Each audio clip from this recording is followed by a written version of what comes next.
के यहाँ जाएं, मुहूर्त चिंतन करें, मुहूर्त चिंतन करके विधि पूर्वक नियम पूर्वक और नारियल दे दें और पक्की कर दें बात, निर्णय हो जाए। फिर सबको बताएं और तैयारियां करें।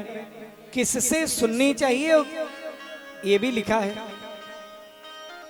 सुनने के लिए दो चार चीजें जरूरत लगती हैं, कुछ तो अर्थ की जरूरत लगती है। एक सज्जन पूछ रहे थे हमसे, आप भी पूछ रहे थे, कितना लगता है? भागवत में लिखा है, पढ़ लीजिए, हम सुना भी दे रहे हैं। लिखा है कि महाराज भागवत में खर्च कितना लिखा है, लिखा है भागवत में, कन्या विवाहात् यद्द्रव्यम्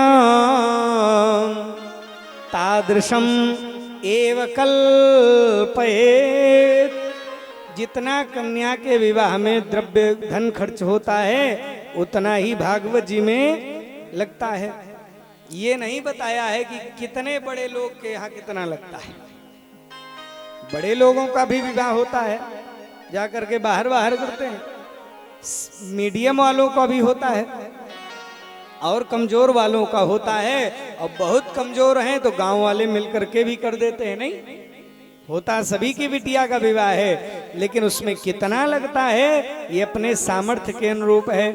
इसलिए भागवत में ही लिखा है कि कन्या विवाहात् यद्द्रव्यम् तादृशम, उतना ही धन व्यय होता है। भागवत में भी उतनी ही व्यवस्था करनी चाहिए।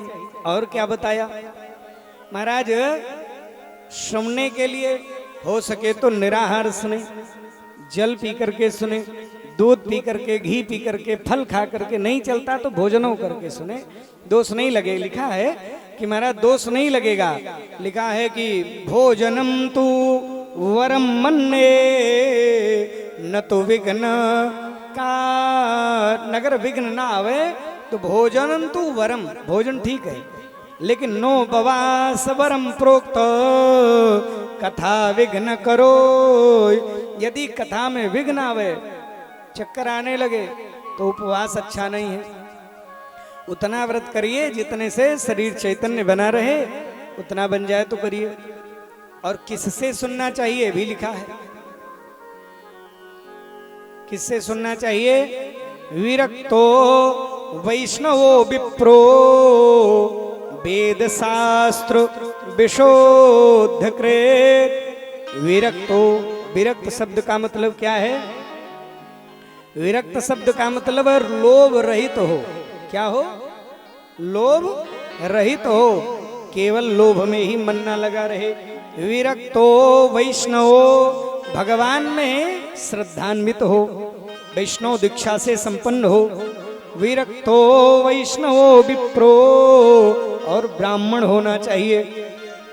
भागवत कथा में महाराज वेद में तीनों वर्णों के लिए अधिकार है। जो भी द्विज हैं, जो भी जिनका भी यज्ञोपवीत होता है, उनमें वेद का अधिकार है। वेद पढ़ना चाहिए, और लेकिन वेद पढ़ाने में अधिकार नहीं है। क्या समझे? शास्त्र में जिनको नैष्ठिक शब्द कहा गया, श्रोत्रिय शब्द कहा गया, श्रोत्रिय महाराज पढ़ सकते हैं, पढ़ाने में केवल ब्राह्मण का अधिकार है, वेद पढ़ा सकते हैं। जो शास्त्र में लिखा है, जो शास्त्र सुना रहे हैं, उस शास्त्र की मर्यादा को पहले मानना आवश्यक है। जो जहां कोई कार्य करने के लिए लिखा रहता है, उसमें विधि और निषेध दो चीजें लिखी रहती है। तो विधि निषेध को मान करके ही उस कार्य का महाराज प्रयोग करना चाहिए। तो विरक्तो वैष्णवो विप्रो, भागवत सुनाने के लिए ब्राह्मण भी होना आवश्यक है। ब्राह्मण कर्म से वाला नहीं, गाय से जो उत्पन्न, जैसे महाराज हर जीव के यहाँ होता है, तो नहीं महाराज दिव्य शुद्ध ब्राह्मण और ब्राह्मणी से उत्पन्न हुआ जो बालक है, ऐसे ही राजा बनने के लिए, ऐसे ही वैसे सबके लिए है। वही भागवत की पीठ पर आरूढ़ होकर के कथा सुनाने के अधिकारी हैं। विरक्तो वैष्णव विप्रो, ब्राह्मण भी होना आवश्यक है। विरक्तो वैष्णव विप्रो। अब तो ऐसी भावनाएं उत्पन्न होने लगी है कि हम जिस जाति के उसी जाति का कथावाचक होना चाहिए। नहीं, अब महाराज एक सज्जन ऐसे ही स्थितियां बन रही हैं। अब समाज किस दशा में किस दृष्टि को लेकर के जा रहा है कुछ पता नहीं चल रहा है। हमारे यहाँ जितने भी राजा हुए हैं, हमारी सभी रियासतों का नाम लीजिए, वहां सबसे पहले गुरुकुल की व्यवस्था होती थी। हमारे यहाँ जिस स्टेट में हमारा घर है, वहां के राजा भुवनेश्वरी प्रताप सिंह महाराज, उस समय के हमारे यहाँ के क्षेत्र में उस समय कोई विद्वान ऐसा नहीं था, महाराज ले आकर के बसाने की व्यवस्था करते थे। वहाँ कुड़वार की रियासत में ऐसे दिव्य दिव्य विद्वान, आज भी वहाँ संस्कृत पाठशाला जो चलती है गुरुकुल, वहाँ से राज रियासत की व्यवस्था आज भी। निवेदन करो, अब ऐसी परंपरा की व्यवस्था है तो कहा कि विरक्तो वैष्णव विप्रो, ब्राह्मण होना चाहिए और विप्र माने वेद पढ़ा हुआ होना चाहिए।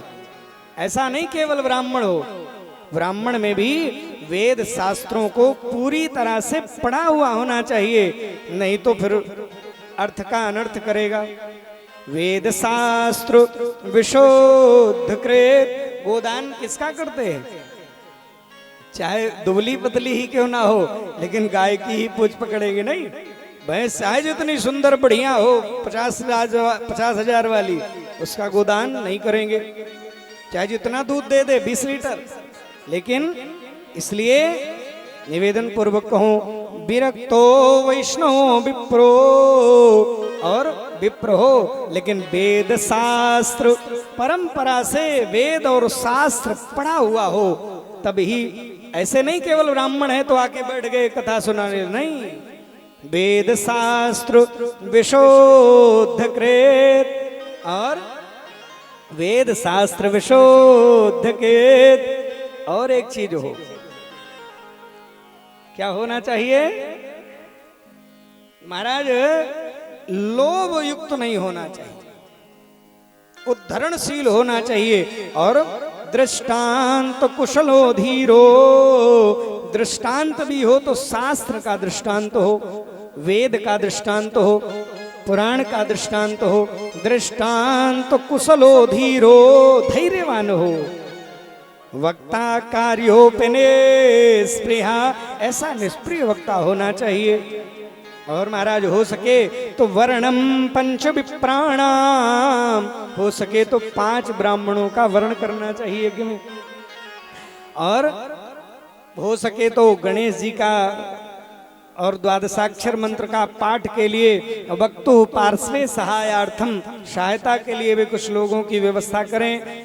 सबको निवेदन पूर्वक बुलावें और उनके बैठने की समुचित व्यवस्था भी करें, उनका आदर करें। जो भी आवे सबका आदर करें, सबको प्रसाद आदि की व्यवस्था करें। ये सारी विधियां भी बताई, और सारी चीजें, बहुत सारी चीजें हैं जो भी आप करते ही हैं। इसलिए महाराज ऐसे ही भागवत का महाराज पाठ करना चाहिए और भगवान की कथा होनी चाहिए। आए हम लोग प्रेम पूर्वक, अब यहीं से 6 अध्याय संपन्न होते हैं। कल की कथा में महाराज हम लोग भागवत जी में प्रवेश करेंगे और निवेदन पूर्वक, जैसा आप लोग पूर्व में सुन चुके हैं, जो शास्त्र की चीजें हैं वही आपको सुनाएंगे, और जो भागवत में लिखा है वही आपको श्रवण कराएंगे। और वही सुनने के लिए आप सपरिवार सपरिकर पधारें। आए 2 बार भगवान का नाम लें, उसके बाद भगवान के प्रसाद आनंद और आरती लेते हुए अपने अपने निवास को प्रस्थान करेंगे। सब आए और बड़े भाव से 2 बार भगवान का नाम गाएं।